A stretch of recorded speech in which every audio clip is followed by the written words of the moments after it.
오늘 말씀의 제목은 종교적 합리화와 그리스도라는 제목으로 말씀을 나누겠습니다.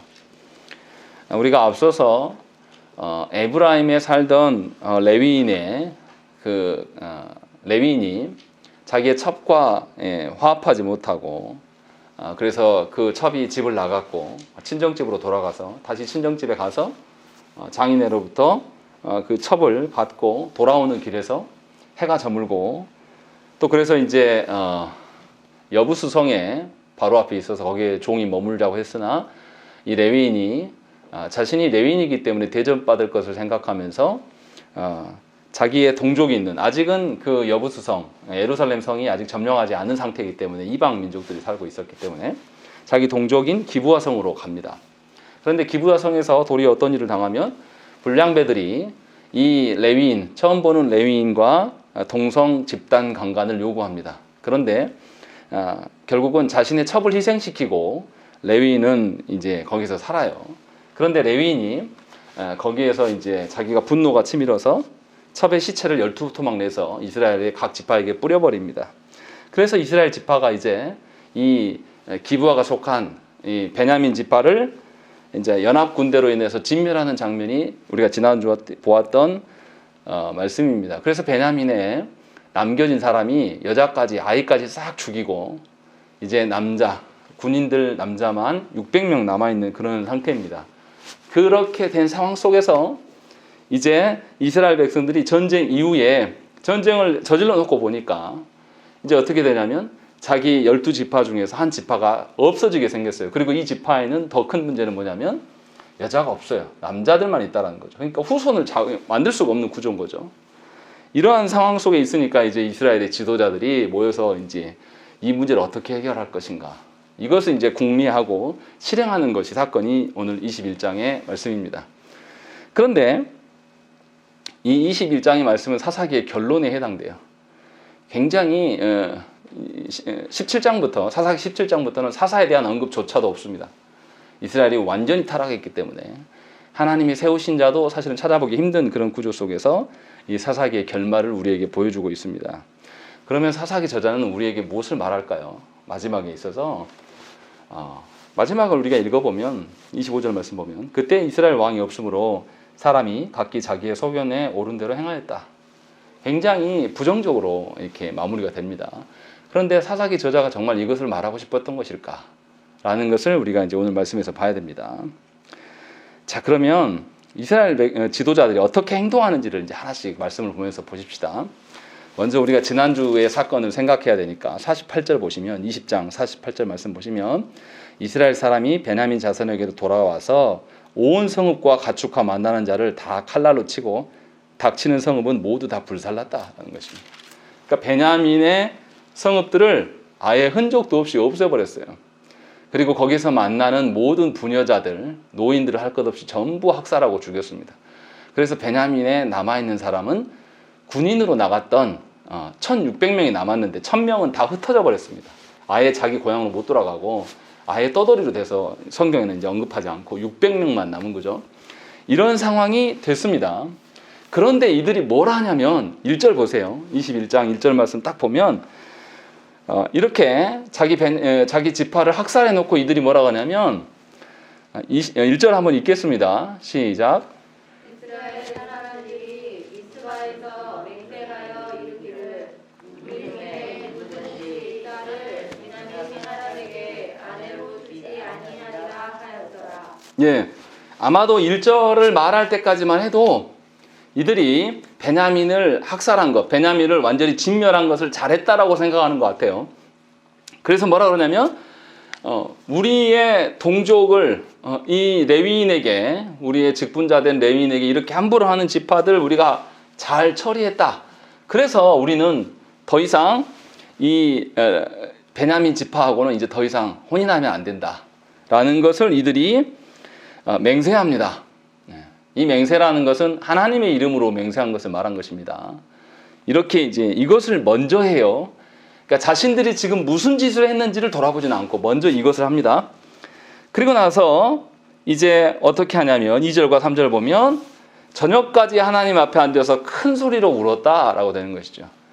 이제 그러고 나서 보니까 이스라엘의 12지파 중에 한 지파가 없어지게 생겼어요. 이게 얼마나 엄청난 일이냐면 하나님께서 우리를 만나주실 때, 이스라엘을 만나주실 때 어떻게 합니까? 대제사장의 옷을 생각하면 대제사장의 옷에 이 어깨에 보석이 붙어 있는데 6지파 이름이 있는데 빼야 될 상황이 와버린 거예요. 이제 없어지니까. 또 에봇, 대제사장이 입는 에봇에도 보석 12개 박혀 있는데 보석을 이제 하나 빼야 될 그런 아주 심각한 상황. 하나님 분명히 12지파로 부르셨고 레위지파는 하나님의 소유로 하나님 삼으셨죠. 이런 질서를 주셨는데 이 질서를 지금 깨트린 것을 이제 깨달은 것이죠. 그래서 이들이 하나님께 통곡하여서 큰 소리로 울었습니다. 그런데 하나님이 응답하지 않으세요. 그러자 3절에서 어떻게 하냐면 이르되 이스라엘의 하나님 여호와여 어찌하여 이스라엘에 이런 일이 생겨서 오늘 이스라엘 중에 한 지파가 없어지게 하시나이까 하더니 라고 되어 있습니다. 이 사람들이 이제 하나님께 와서 울부짖고 이야기를 합니다. 어쩌다가 우리가 이렇게 됐습니까? 라고 하면서 하나님께 회개하는 것 같은 모습을 보입니다. 그런데 하나님 응답하지 않으시고 그러자 4절에서 다시 이튿날 백성이 일찍 일어나 거기에 한 제단을 쌓고 번제와 화목제를 드렸다. 하나님이 응하지 않으니까 이제 예배하는 겁니다. 번제와 화목제를 드려서 하나님께 나아가는 거예요. 마치 이들이 하나님께 참 회개한 것처럼 보여집니다. 하나님께 처음에 물었을 때 하나님 응답하지 않으시니까 예배함으로써 이들이 이제 물었어요. 그런데 성경에는 보면 우리가 지난주에 봤던 20장의 말씀에서는 하나님이 응답이 3번이나 나와요. 누가 먼저 갈까요? 했을 때 하나님이 유다가 먼저다 라고 하면서 다 응해 주신 거죠. 계속 응답해 주셨어요. 그런데 오늘 놀랍도록 21장에 넘어와서는 하나님 응답이 전혀 없습니다. 그러면 이스라엘이 어떻게 했어야 될까요? 이스라엘이 전투 중에 하나님께 물었을 때 3번 다 하나님 응답하셨던 하나님이에요. 그러면 여기서 2번 물어놓고 이들이 자기들이 결정한 대로 움직이면 될까요? 안 될까요? 경험이 있는 자들이에요. 하나님의 응답이 없다라면야, 뭐 한 번도 경험이 없다라면 그런다 치지만 경험이 있습니다. 그런데 이들이 기다리지 않아요. 그리고 하나님의 응답이 없음에 대해서 자기들이 그냥 결정을 합니다. 그리고 무슨 결정을 하냐면 맹세하는 것을 보여줘요. 아까 언급했던 1절에서도 이미 하나님께 묻기 전에 자기들이 맹세했던 것을 보여줍니다. 그리고 이제 그러니까 하나님이 주신 원리 속에서 무엇인가 자기들이 결정하는 것이 아니라 자신들이 봤을 때 옳은 것을 근거로 인하여서 베냐민 족속 들어가고 이제는 혼인시키지 않겠다라고 이야기하는 거죠. 하나님이 어떤 것을 금하셨습니까? 이스라엘에게 누구와 혼인하지 말라고 그랬죠? 가나안 족속과 혼인하지 말라고 그랬어요. 동족끼리 혼인하지 말라고 한 적은 하나님 없으신단 말이죠. 그런데 이들이 자기들의 판단으로 보니까 베냐민이 아주 악해요. 그래서 자기들이 진멸한 것이 옳다라는 것을 말하고 싶으니까 맹세를 한 겁니다. 우리가 가나안을 진멸한 것이 우리 잘못한 게 아니야. 우리는 정의를 구현한 거다. 그래서 이 베냐민들하고는 이제 더 이상 혼인해서는 안 돼. 이렇게 한 겁니다. 그러니까 여기서 맹세는 뭐냐면 자기 종교적인 하나님 앞에서 맹세하는 것은 지금 종교적인 자기 합리화예요. 그래서 그런 방편으로 하고 나서 하나님께 묻는 겁니다. 그리고 또 하나님께 제사하는 거예요. 그러면 외적으로 드러났을 때는 이 사람들이 전쟁을 치르네. 전쟁 치를 때도 하나님께 물어서 나갔거든요, 이 사람들이. 그리고 나서 남자들만, 군사들만 처리한 게 아니라 그 베냐민 성에 가서 아이부터 모든 부녀자까지 싹 죽여버려요. 이제는 아예 출산도 할 수 없는 구조가 된 거죠. 이것까지 하나님 하라고 하시진 않았어요. 근데 이들이 이것을 해놓고 나서 보니까 자기 합리화를 하려고 보니까 이제는 베냐민과는 절대 혼인하지 않겠다. 이것은 하나님이 말씀하시는 질서를 살짝 바꾼 겁니다. 이렇게 해서 자기들이 하나님 앞에서 의로운 것이다 라는 것을 요 말을 하고 싶은 거예요. 그것이 왜 정확히 드러나냐면 3절 보세요.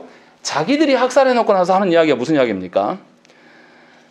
이스라엘의 하나님 여호와여 어찌하여 이스라엘이 이런 일이 생겨서 오늘 이스라엘 중에 한 지파가 없어지게 하시나이까? 라는 거죠. 누가 없앴다라는 거죠? 하나님이 없애셨습니다. 우리가 한 거 아니에요. 이렇게 말하고 있는 겁니다. 본인들이 행하고 나서 이 책임을 이제 회피하고 싶으니까 이것에 대해서 하나님께서 행하셨습니다. 라고 봐라. 하나님이 우리 3번이나 응답하시지 않았냐. 그리고 우리는 하나님 앞에서 또 돌아와서 슬퍼서 애통해하고 울었다. 그리고 우리 또 제사까지 드렸어. 이거 하나님 하신 거야. 이렇게 자기 합리화를 열심히 지금 하고 있는 겁니다. 근데 분명하게 하나님께서는 이렇게 말씀하신 적이 없어요. 분명하게 하나님께서는 이방, 가나안 족속과 결혼하지 말 것들을 이야기하셨고, 또 그 땅에서 하나님 나라, 생명을 존중하는 나라가 되도록 하나님이 분명히 명령하셨다라는 것입니다. 그런데 이들이 자기의 거짓됨, 하나님 앞에서 거짓됨을 감추기 위해서 지금 술수를 쓰고 있는 것이 바로 맹세로 드러나는 것입니다. 그러니까 이스라엘 백성들의 생각은 뭐냐면 하나님께 자기 안전과 자기의 존재 이유를 묻는 것이 아니라 자기의 소견에, 자기의 생각에서 자기가 가장 안전하게 내 자리를 지킬 수 있는 것이 무엇인가라는 것을 고민한 거예요. 누가 했냐면 이스라엘의 지도자들이. 이스라엘의 지도자들은 누구겠습니까? 종교 지도자들이 포함되어 있는, 또 이스라엘의 장로들이 포함되어 있는 이런 지도자들이 자신들의 자리를 유지하기 위해서 지금 이러한 모략을 쓰고 있고, 또 이러한 것들이 종교적으로 지금 다 합리화시키고 있어요. 그러니까 일반 백성들이 분별하기가 어렵죠. 왜냐하면은 이 이스라엘의 지도자들, 지도급에 있는 사람들이 할 건 다 하거든요. 하나님 응답도 하셨던 것 같고, 종교적인 행위들을 다 이야기하면서 또 하나님의 이름으로 맹세까지 해요. 우리가 베냐민을 친 것이 합법이다, 합당하다라고 이야기하는 것입니다. 이렇게 하니까 굉장히 이들이 종교적으로는 멋있어 보입니다. 그런데 이제 계속 이어보면 이상한 일들이 이제 계속 이야기를 합니다. 5절을 봐보세요. 5절에 뭐라고 하냐면 이스라엘 자손 이르되 이스라엘 온 지파 중에 총회와 함께하여 여호와 앞에 올라오지 아니한 자가 누구냐 하니 이는 그들이 크게 맹세하기를 미스바에 와서 여호와 앞에 이르지 아니하는 자는 반드시 죽일 것이라 하였습니다 하는 것입니다. 이것은 언제 이야기했던 거냐면 20장에서 베냐민을 치러 갈 때에 모두 오라 그랬어요. 안 오면 그 사람을 보복하겠다라고 분명하게 이들이 맹세했었습니다. 그러니까 이 맹세를 왜 확인하냐면 1절의 맹세를 했기 때문에 자신들의 그 거짓됨을 감추기 위한 위장으로서의 맹세를 하고 보니까 전에 전투 중에 했던 맹세를 또 실행을 해야 되는, 이제 어쩔 수 없이 실행해야 되는 구조죠.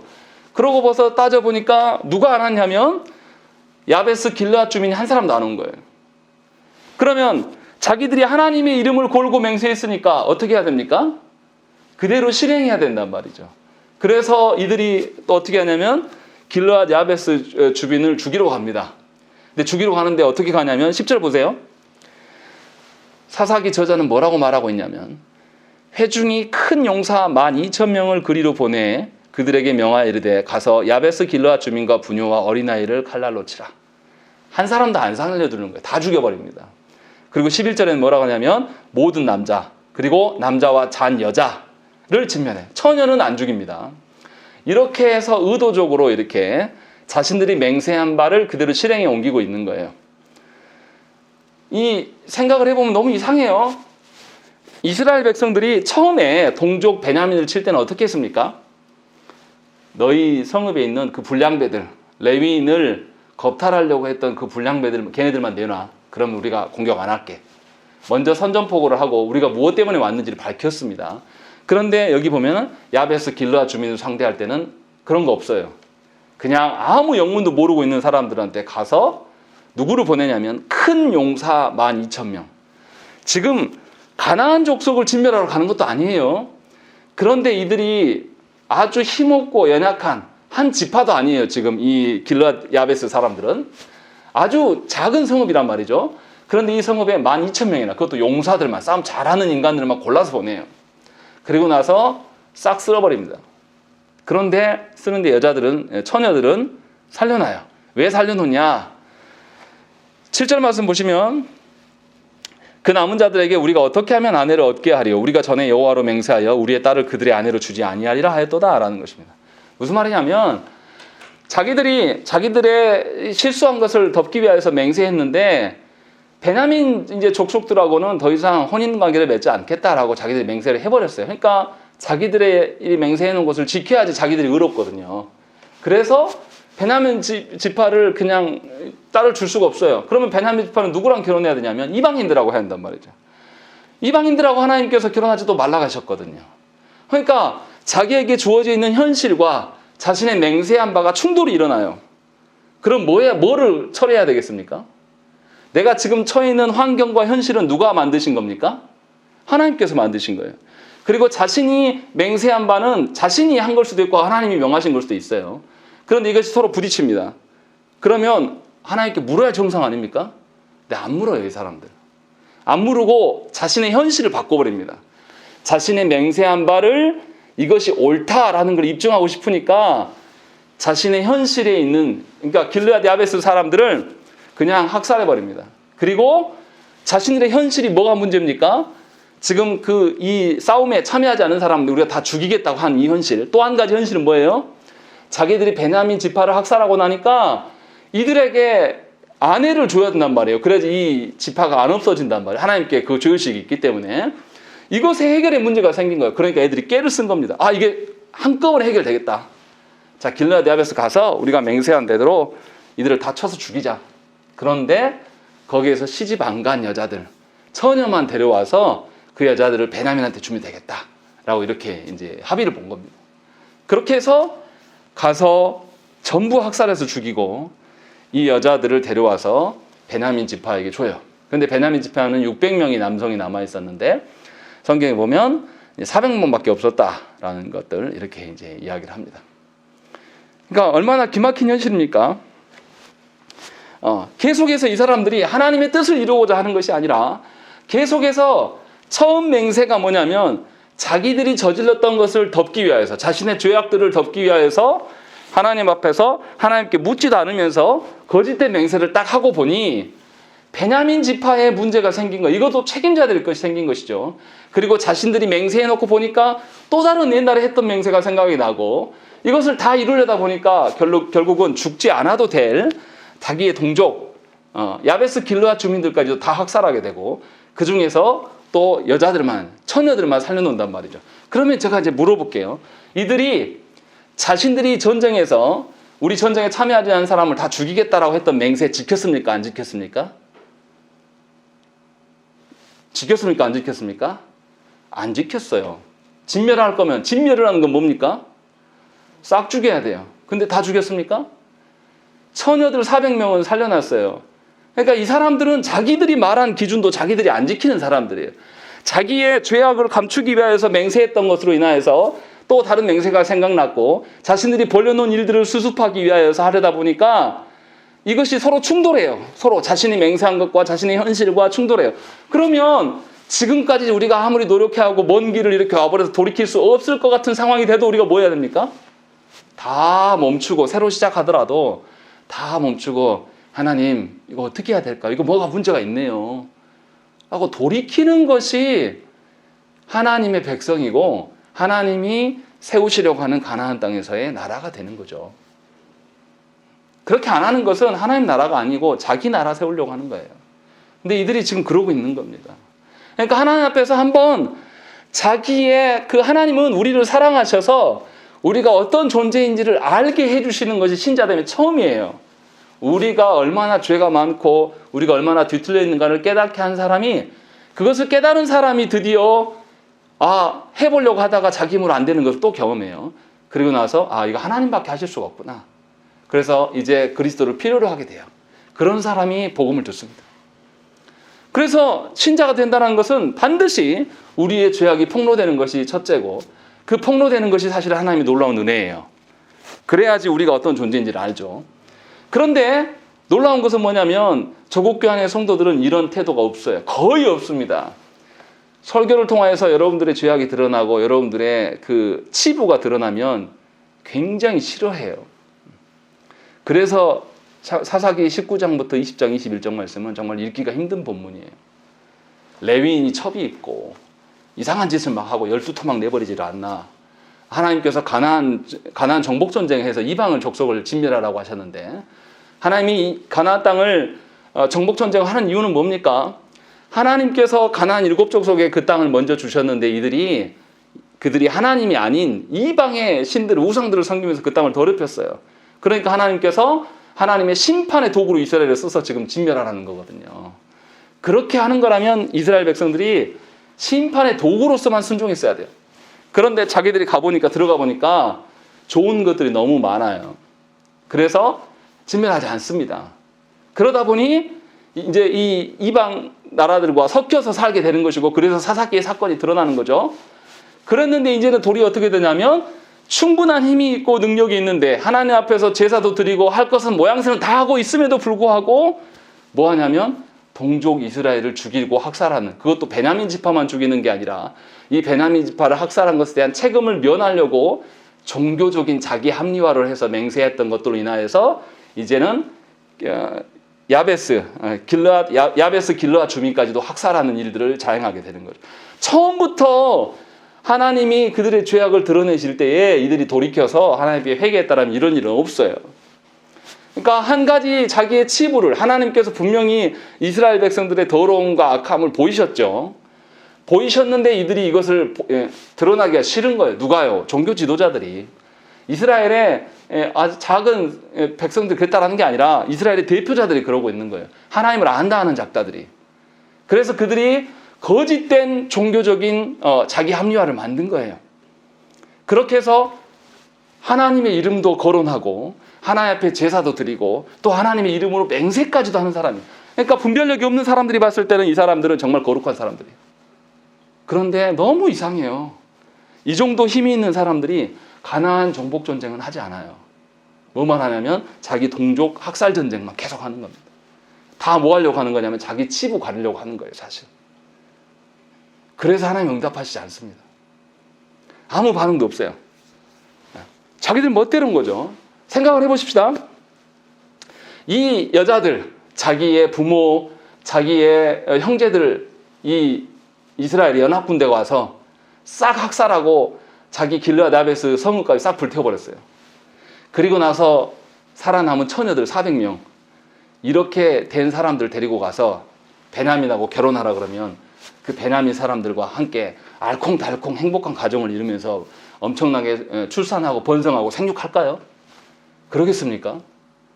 어느 날 갑자기 이유도 없이 이스라엘의 연합군대가 와서, 근데 그 이스라엘의 연합군대가 하나님의 이름으로 들어와서 다 학살하고 죽이고 난 다음에 남은 사람들 자기의 원하는 대로 400명 처녀를 다 끌어다가 강제 결혼시키고 있는 거예요. 이게 하나님께서 말씀하시는 생명을 존중하는 그 나라를 세워가는 방식일 수 있습니까? 이거는 말도 안 되는 이야기예요. 어쩌면 우리 조국교회가 속해 있는 그 심각한 영적인 병이 뭐냐면 종교적인 합리화에 다 눈이 멀어 있는 겁니다. 그러니까 타락한 목사들이 하나님 이름 다 거론해요. 타락한 목사들이 종교 행위는 다 합니다. 얼마나 기도에 열심히 하는지 몰라요. 무슨 기도에 만들면 거기서 무슨 내용을 하는지를 잘 들어봐야 되는데 우리는 관심조차도 없는 거죠. 그리고 그들이 하는 것을 그냥 긍정적으로 봐요. 아니 그래도 그 목사님 살아온 거 봐봐. 얼마나 큰 교회 하셨어. 지금도 쓰임 받아서 어디 가서 뭐 집회 인도하고 하지 않냐. 오늘 본문에 있는 이스라엘의 지도자들도 지금 계속 하고 있어요. 안 하는 거 아닙니다. 맹세를 4번이나 합니다. 오늘 본문에. 맹세에 대한 언급들이 자꾸 나와요. 놀랍지 않습니까? 성경이 이것을 우리에게 말해주고 있는데 우리는 두 눈 뜨고 보고 있어도 구별을 못해요. 왜 그러냐면 종교적인 합리화에 우리가 늘 익숙해져 있습니다. 하나님께서 우리의 죄악들을 드러내면 그 죄악 앞에서 나의 모든 죄악들이 다 더 드러나기를 원하고 하나님 앞에서 깨끗이 씻음받기를 원하는 방식으로 서는 것이 아니라 그것을 감추기에 급급해요. 얼마나 감추기에 능하냐면 교묘하게 해서 속일 수 있을 거라고 생각을 합니다. 그런데 너무나도 안타까운 것은 저와 여러분들이 그렇게 하나님 앞에서 속이려고 하는 거 감춰지지 않아요. 늘 말씀드리지만 목사님 제가 봐도요. 여러분들이 바르게 하나님이 주신 사명대로 살려고 애쓰는 것인지 아니면 사명대로 살으라는 이 말을 목사의 말을 듣기 싫어가지고 자기 합리화하고 있는지 제가 봐도 보여요. 그냥 말 안 해도. 사람이 봐도 보인단 말이에요. 왜 이렇게 계속하냐 이 말이에요. 왜 종교적인 합리화하면서 쓸데없는 다른 맹세들을 만들어내고 그것에 이끌려가지고 이것이 아닌데 본인도 알 거란 말이죠. 아닌 거면서 그렇게 힘들게 신앙생활 하냐 이 말이에요. 하나님이 우리 죄악을 드러내게 하고 보이실 때 우리가 해야 될 것은 멈춰야 돼요. 지금이라도 멈췄으면 괜찮아요. 이스라엘 지도자들이 안 멈춥니다. 200명이 부족하니까 어떻게 합니까? 17절 말씀 보세요. 또 이르되 베냐민 중 도망하여 살아남은 자에게 마땅히 기업이 있어야 하리니 그리하면 이스라엘 중에 한 지파가 사라짐이 없으리라. 그러나 우리가 우리의 딸을 그들의 아내로 주지 못하리니 이는 이스라엘 자손이 맹세하여 이르기를 딸을 베냐민에게로 아내로 주는 자는 저주를 받으리라 하였습니다. 하나님이 베냐민에게 딸을 주면 저주를 받으리라 라고 말씀하신 적이 한 번도 없는데 이거 누가 만든 거죠? 종교 지도자들이 자기들끼리 만들어 놓은 거예요. 그것을 근거로, 그러니까 이들은 하나님의 말씀과 사명을 지키려고 하는 사람들이 아니라 자기들이 만들어 놓은 법을 근거로 이야기를 하고 있는 거예요. 분명히 아니란 말이에요. 그런데 이들이 200명 부족하니까 또 합니다. 그런데 그 하는 일이 더 심각해요. 어느 정도 심각하냐면 19절 보세요. 실로에 매년 여호와의 명절이 있도다 라고 이야기합니다. 그리고 베냐민 자손에게 명령하여 이르되 가서 포도원에 숨어 있다가 실로의 여자들이 춤을 추러 나오거든. 이 여자들이 뭐하러 나온 거죠? 여호와의 명절을 지키려고 실로에 온 거예요. 실로는 어느 곳입니까?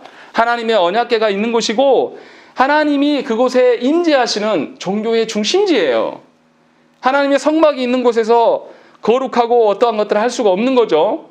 그런데 이들은 뭐냐면 하나님께 나와서 하나님의 절기를 기쁨으로 지키려고 하는 여자들을 뭐라고 하냐면 베냐민 아내 없는 자들에게 200명을 니네가 납치해가. 이것을 이스라엘의 지도자들이 허용해 줍니다. 누구 마음대로요. 하나님이 계신 실로를 더럽히고 있는 거예요. 이 사람들은. 하나님 두려워하지 않아요. 종교적인 자기 합리화에 빠진 사람들은 하나님 하나도 두려워하지 않아요. 그래서 지금 이 일들을 하고 있고 또 뭐까지 이야기하냐면 그러니까 하나님의 기쁨으로 나오는 그 사람들, 진정으로 하나님을 사랑으로 나와서 하나님 앞에 나와서 춤추고 경배하고 있는 여인들을 납치해가라고 이야기합니다. 하나님께서 종교 지도자들에게 양을 먹이라고 했더니 저 늑대들이 내 양을 다 잡아먹는구나 하셨던 그 말씀이 그대로 실현되고 있는 거예요. 하나님 앞에 신실한 마음으로 순전한 마음으로 하나님을 믿고자 하는 조국교회 성도들이 수없이 많은데 종교 지도자들이 타락하여서 그들을 속이고 겁박하면서 그렇게 살아가고 그들의 피를 그들의 고유를 빨아먹는 그런 일들이 지금 이스라엘 가운데 진행되고 있는 것이고 더 심각한 것은 22절 말씀이에요. 22절 말씀 한번 읽겠습니다. 시작.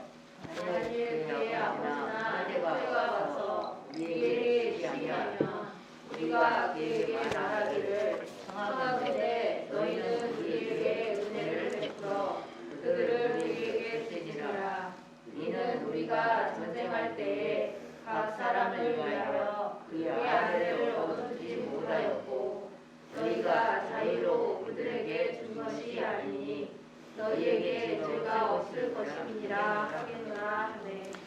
이 사람들이 무슨 이야기 하냐면 납치하고 납치당한 가족들이 찾아와서 우리 딸 내놔라 이야기하면 이렇게 말해라까지 시켜줍니다.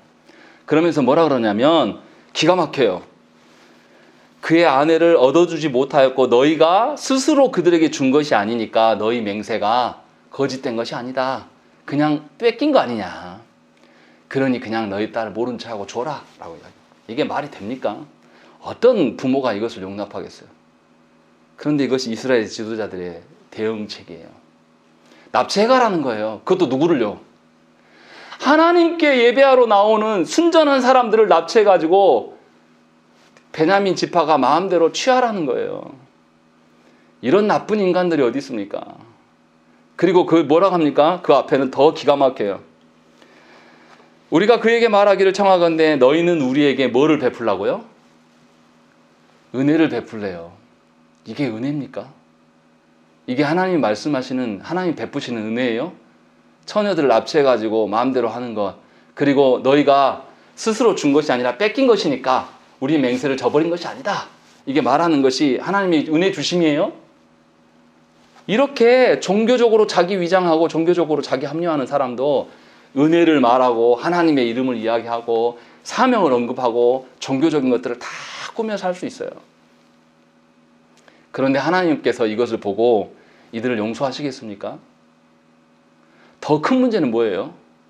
하나님께 예배하는 자, 순전하게 하나님께 나온 자들을 납치당하게 만드는 일이에요. 그러니까 누가 이제 하나님께 예배로 나오겠습니까? 실로에 이제 예배드리러 나가면 어떻게 가겠어요? 무장하고 내 딸과 내 처자식들을 빼앗기지 않으려고 무장하고 하나님께 예배로 나갈 수밖에 없는 구조를 만드는 거예요. 이 인간들이. 그래서 사사기 저자가 어떻게 평가합니까?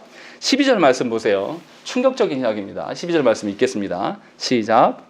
그들이 야베스 길르앗 주민 중에서 젊은 처녀 400명을 얻었으니 이는 아직 남자와 동침한 일이 없어 남자를 알지 못하는 자라. 그들을 실로 진영으로 데려오니 이곳은 가나안 땅이었다. 예, 이 이스라엘의 지도자, 종교 지도자들이 악한 것이 어느 정도냐면 자신들이 지금 이 야베스 길르앗 주민들을 학살하고 400명 데려온 것이 하나님 보시기에 합당한 것이다 라는 것을 보여주려고 이 여인들을 어디에서 나눠줍니까? 실로에서 나눠줬다고 이야기했어요. 그런데 12절에 실로 진영으로 데려오니, 근데 사사기 저자는 뭐라고 합니까? 이곳은 가나안 땅이다 라고 이야기하는 거죠. 뭔가 이상하지 않습니까? 하나님께서요, 여호수아로 인하여서 가나안 땅을 정복할 때에 하나님이 약속의 땅이라고 말하셨지 가나안 땅이라고 말하시지 않아요. 여호수아 정복 전쟁 이후로 가나안 땅이다, 하나님이 계신 곳이 가나안 땅이라고 기록한 것은 이곳이 처음이에요. 하나님의 언약궤가 있는 실로에서 이 사람들이 약탈해온 여인들을 베냐민과 나눠주면서 이것이 하나님의 축복이다라고 위장하면서 이 일들을 해요. 그래서 하나님의 언약궤가 있는 이스라엘의 중심인 실로가 뭐냐면 언약의 땅이 아니라 가나안화 돼버린 세상 땅이 돼버렸다라고 사사기 저자가 지금 이야기를 하고 있는 거예요. 근데 이것을 한 번만 한 게 아니라 그 실로의 예배로 나오는 처녀들을 또 납치하게끔 하면서 다시금 그 땅을 세상 땅이 되게끔 만든 거예요. 다시 말하면 교회 지도자들이 타락하여서 자기의 합리를, 자기의 죄를 덮고 종교적인 어떤 합리화를 이루기 위하여서 치장하는 자들은 하나님의 교회를 병들게 하여서 세속화되게 만든다라고 이야기하고 있는 거예요. 사사기 저자가. 교회가 더 이상 교회가 아니라 세상이 되는 거예요. 그러한 일들을 우리가 지금 계속 경험하고 있지 않습니까? 교회에 모여진 성도들, 하나님께 예배해야 될 성도들을 통해서 자기 만족을 위해서 남용하는 일들을 지금 한국교회에서 계속 하고 있잖아요. 누가요? 교회 목사와 장로들이, 중직자들이 회개하지 않아요. 그러면서 이들이 계속 이 사람들 지금 뭐 지키려고 계속 한 겁니까? 자기들의 맹세, 자기들이 만들어 놓은 맹세를 지키려고 지금 계속 악행을 하는 거예요. 한 번만 하는 게 아니라 이 맹세를 지키려다 보니까 또 저질러 놓은 게 있고 또 저질러 놓은 게 있고, 그래서 이제는 심지어 하나님이 계신 실로까지도 완전히 가나안 땅으로 만들어버리는 거예요. 쑥대밭을 만드는 거예요. 이런 일들을 지금 벌이고 있는 거예요. 그래서 사사기 저자는 그 이야기를 하고 있는 거예요. 지금. 약속의 땅이 이제 가나안 땅이 되어버렸다. 이 말은 뭡니까? 이스라엘 백성도 언약 백성이 아니라 이제 뭐가 되는 거죠? 가나안화 돼버린 거죠. 가나안의 7 족속과 이스라엘이 다를 게 뭐가 있어요? 하나님의 이름을 가지고 하나님께 드려져야 될 제사를 가지고 뭐 합니까? 자기들 가리우는 거, 자기들의 의로움을 드러내는 방식으로 써요. 하나님께서 이스라엘 백성들을 가나안 7 족속을 진멸하라고 하시는 것이 뭐예요? 가나안 족속이 타락했기 때문에 하나님이 어떻게 하는 거죠? 심판의 도구로 이스라엘이 들어가라. 근데 이스라엘 백성이 뭐가 된 거죠? 심판의 대상자가 돼버린 거예요. 이것을 지금 보여주고 있는 것입니다. 아까도 말씀드렸지만 이렇게 베냐민 지파가 납치한 여인들과 가정을 온전히 꾸리고 살 수 있겠습니까? 그리고 그 가정이 정말로 하나님이 기뻐하시는 가정이 될 수 있겠냐 이 말이에요. 이 모든 것들의 시작이 어디서부터였습니까? 하나님이 우리의 치부를 드러내실 때 정말로 저와 여러분들이 그 치부 앞에서 돌이켜 회개하고 하나님의 순전한 말씀 앞에서 내가 사람들한테 우세를 사더라도, 내가 사람들 앞에 나의 형편없는 것이 다 드러날지라도 내가 하나님 앞에 순전하게 서였다라고 그런 마음으로 돌이켜야 한다는 거죠. 그렇지 않으면 반드시 하나님이 주시는 종교성으로 거짓된 어떠한 것으로 인해서 자기를 치장하고 꾸미는 일을 하기 시작한다는 거죠. 모든 자들이. 그래서 하나님의 약속의 것들이 더 이상 약속의 것이 아니라 세상 것이 되어버린다. 그리고 너희는 하나님의 심판의 도구가 될 수밖에 없다라는 것들을 이야기를 하고 있다는 것입니다. 얼마나 무서운 이야기예요. 이것이 지금 조국교회 안에 일어나고 있는 현실입니다. 우리는 그런 속에 놓여 있어서 우리가 그래서 말씀을 면밀히 살펴야 돼요. 정말로 저 직분자가, 저 성도가 하나님이 죄악들을 깨닫게 하시고 보이실 때에 회개하려고 저렇게 몸부림을 치는 것인지, 아니면 자기 치부가 드러나서 분노해서 부끄러워서 지금 저렇게 하는 척하는 것인지를 구별해야 돼요. 그래서 그렇지 않은 것을 초장에 잡아야 돼요. 그렇지 않으면 온 공동체가 병드는 거예요. 지금 이런 일들이 일어나는 19장의 시작이 뭐였습니까? 레위인 한 사람의 타락이었어요. 레위인 한 사람이 하나님 앞에서의 정의와 공의를 말한 것이 아니라 자신의 억울한 것들만을 정의를 이뤄달라고 말한 거죠. 그래서 선택적 정의를 원했고 이것이 온 이스라엘의 타락으로 가져오게 되고 이제 이스라엘의 지도자들이 뭐냐면 종교적으로 자기 합리화하고 있는 거예요. 어쩌면 저와 여러분들이 예배 드리는 것도 그런 걸 수도 있어요. 사람들이 나를 내가 오랫동안 그래도 내가 교회 직분자고 내가 이 교회에서 어른이라고 나는 스스로 생각하는데 나 신앙 없다고 하면 어쩔까? 내 이름 달려가지고 예배 나오는 거. 내 이름이 있기 때문에 헌금하는 거. 내 이름이 있어서 뭔가 헌신하는 거. 하나님이 모르시겠습니까? 그거 앞에서 남 우세 살 것이 생각한 게 아니라 하나님이 나를 어떻게 보실까? 제발 우리가 기억해야 될 것은 뭐냐면 하나님이 우리의 죄악을 드러내실 때 자기 합리화하지 마세요. 그것도 종교적인 것들로. 특히 직분자들이래. 목사들이 위험합니다. 그런 점에서. 말씀으로 자기를 포장하고 말씀의 권능으로 자기 힘으로 활용하려고 하고 어떠한 것들을 포장하려고 하는 것들. 하나님은 다 아세요. 사람은 속일 수 있겠죠. 그러나 미안하지만 사람도요. 시간이 지나면요. 다 알아요. 감출 수 있는 게 어디 있습니까? 여러분들이 예배하는 목적이 정말로 성령에서 말하는 하나님의 안식을 위한 것이고 정말로 하나님이 말씀하시는 언약의 갱신이 여러분들 가정 예배에서 또 교회 안에서 일어나야 돼요. 그런 것이 없다면 이상하게 여기면서 목사님이 하라고 가정 예배를 하는데 그게 잘 안 됩니다. 왜 이럴까요? 하면서 문의하고 묻고 구하고 힘써야 되는 사람이 있어야 되는데 분명하게 이 일들이 우리 안에 있어야 돼요. 그렇지, 여기 보세요. 22절 말씀에 뭐라고 되어 있습니까? 이렇게 자기를 포장하는 사람들은 무슨 이야기를 합니까? 거기에 우리라는 말이 몇 번 나오는지 한번 세보세요.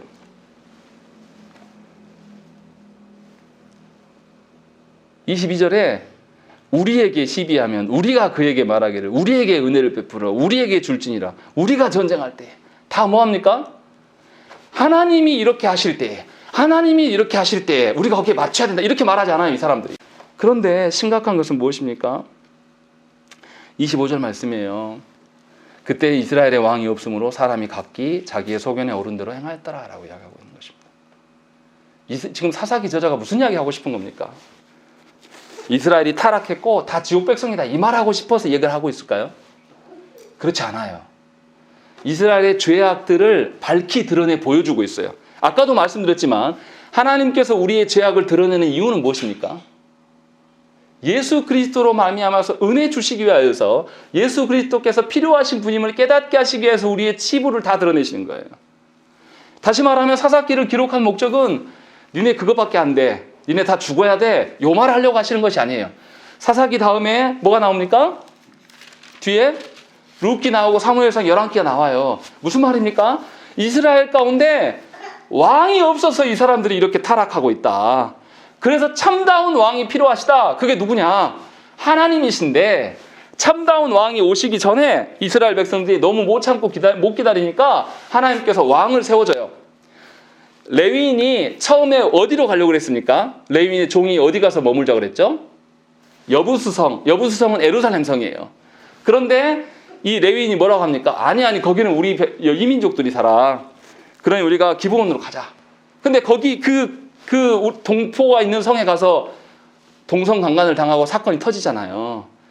무슨 말을 제가 지금 드리려고 하는 거냐면 놀랍게도 하나님께서 이스라엘의 왕을 세워주십니다. 이스라엘의 왕을 원해서. 초대 왕이 누굽니까? 초대 왕이 누구예요?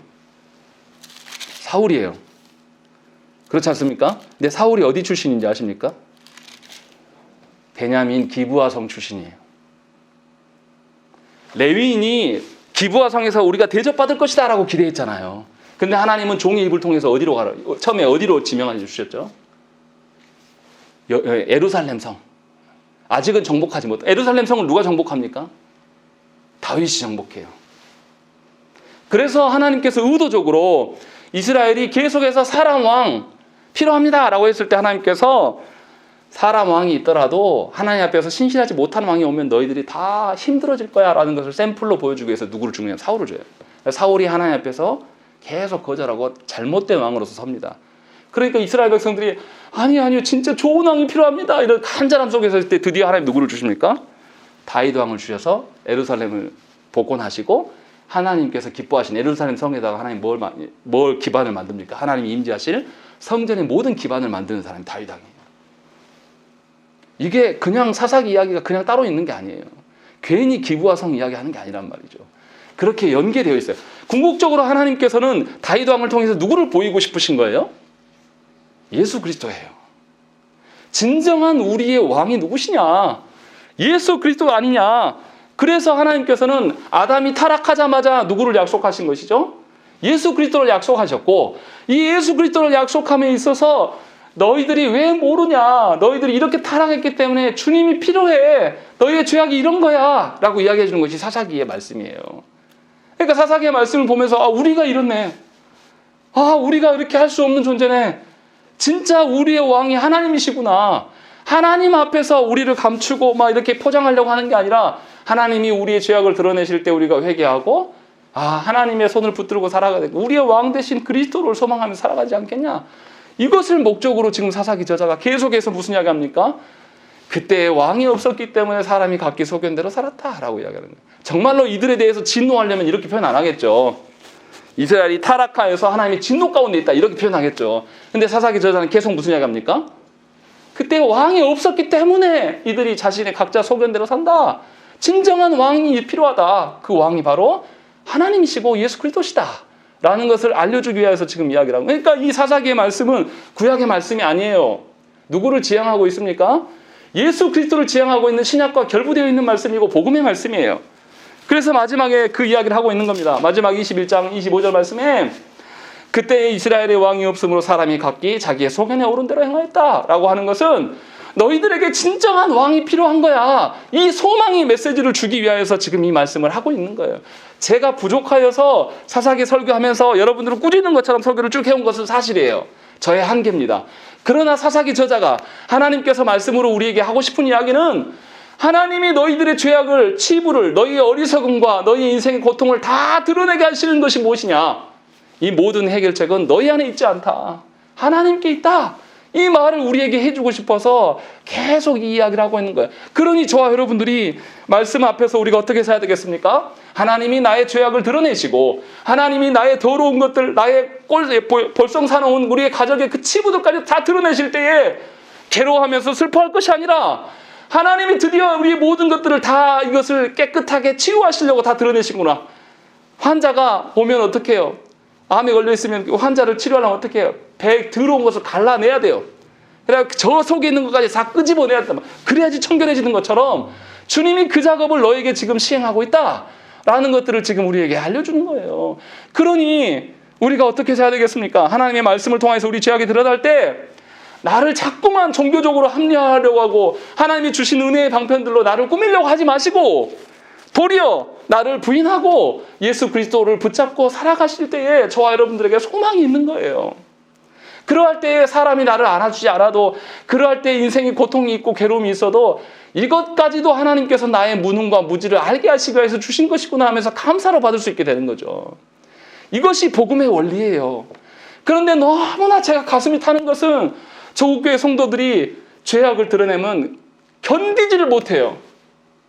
죄악을 드러내면 드러낼수록 계속 종교적인 것들을 집어서 자기를 취장하려고, 자기를 어떻게 가려보려고 애를 씁니다. 너무나 안타까워요. 하나님은 우리의 것들을 다 벗겨내셔서 깨끗게 하시기를 원하여서 계속 벗기시는데 우리는 계속 끄집어 담습니다. 말씀 읽기, 나 목사님 집에서 말씀 읽어요. 나 예배도 드립니다. 나 헌금 생활도 해요. 나 그리고 만나는 사람마다 예수 믿으라고 말합니다. 이런 것들로 여러분들은 포장하지 말라란 말이에요. 하나님이 모르시냐 이 말이에요. 저는 속일 수 있겠죠. 성도들은 속일 수 있겠죠. 그러나 하나님은 우리를 창피 주기 위해서 그 일을 하시는 것이 아니에요. 정말로 모든 것을 실패해 본 사람이 은혜를 베풀 때 그것을 은혜로 받아들일 수 있는 겁니다. 그래서 지금 사사기, 오늘 사사기 마지막 시작하잖아요. 사실은 은혜의 말씀이에요. 우리가 얼마나 강팍하고 얼마나 더러우면 주님이 주신 복을 갖다 줘도 우리는 복으로 여기지 않아요. 제일 심각한 것은 말씀 듣기가 너무 힘들대요. 정말 바라옵기는 우리가 자기 합리화의 길에서, 종교적인 합리화에서 길에서 돌이켜서 이제는 그리스도로 돌아가셔야 됩니다. 그리스도에 가실 때에 우리의 더러운 것들을 다 벗어놓고 가셔야 돼요. 저도 마찬가지예요. 저도 열망이 있어요. 욕망이 있어요. 여러분들은 말은 안 해서 그렇지, 여러분들이 변화되지 않고 여러분들이 시들시들하는 모습 보면 저라고 목회하고 힘나겠습니까? 물론 하나님 보고 힘내야죠, 목사니까. 저도 괴로워요. 때로는 하나님 좀 다른 데 큰 데 좀 보내주세요, 이런 마음 저도 많이 듭니다. 근데 제가 그렇게 산다고 해서 하나님께서 기뻐하시면서 그래 가라 이러 계시겠습니까? 그것은 저를 버리는 길이에요. 저를 망치는 길이에요. 하나님이 주신 것 안에서, 그것 안에서 그리스도께 모든 것을 의지하고 서는 것, 이렇게 서는 자에게 하나님은 더 큰 것을 주실 것입니다. 그리고 우리의 앞길을 하나님이 인도하시면 경험하게 돼요. 그래서 저와 여러분들이 이제는 종교적 합리화에서 벗어나서 그리스도로 말미암아 그리스도로 여러분들을 세워가시고 여러분들을 치장해 가시는 그런 하나님의 언약 백성 되시기를 간절히 축원합니다. 함께 기도하겠습니다.